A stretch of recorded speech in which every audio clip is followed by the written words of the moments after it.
Carly Swain joins us live from Greene County. Carly, any word on that search this morning?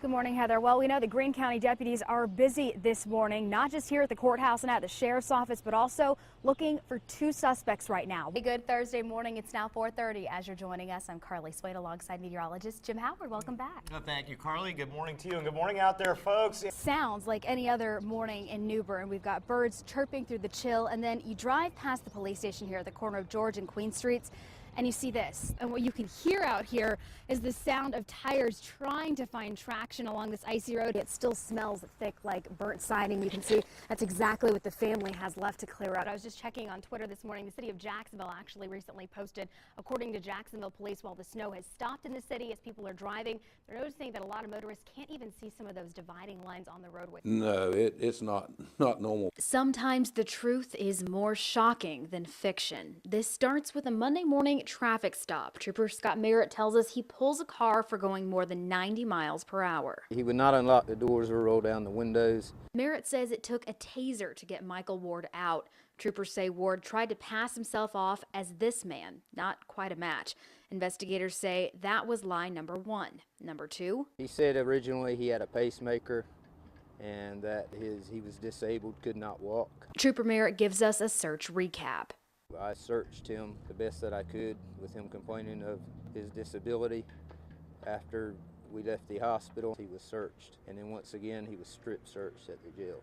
But the next day, inmates told jailers there was a gun in their cell. Troopers say despite multiple searches, even a standard squat and cough search, Ward somehow stored this 10-inch long 38 caliber gun in his rectum. So far, most of the basic questions have been answered. The who, Michael Ward. The where, in Onslow County. When, around 10 o'clock on Monday morning. Why, he was trying to conceal the weapon from law enforcement officers. However, one question no investigator can answer so far is how. Unusual that a person can do this. Unusual enough, but just in case someone else wants to try this. Already started to look at the body x-ray system. In Jacksonville, Carly Swain, WITN News. Hugo Rubirosa is using his hands to tap, his father's hands to write, 4, 5, 6. And his brother's voice to speak for him.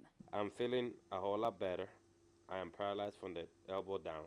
A sterile robe and gloves, and we get to meet Rubirosa in person. The 17-year-old Jacksonville high schooler reaches for a handshake, the strongest member of his family, yet he's the one in the hospital bed. I seen him from the day he was born. And he's my baby. He's my baby boy.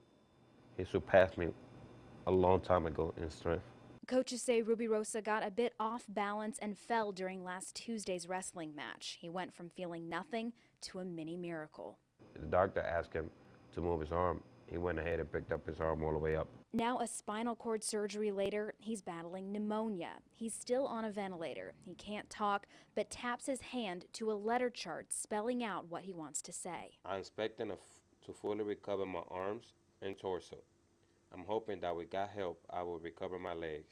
Prayers and support in all forms, like this card he wants to read from his wrestling teammate, Christian. It's been lonely at practice not having you there to work with me and shove my face into the mat. Did you do that?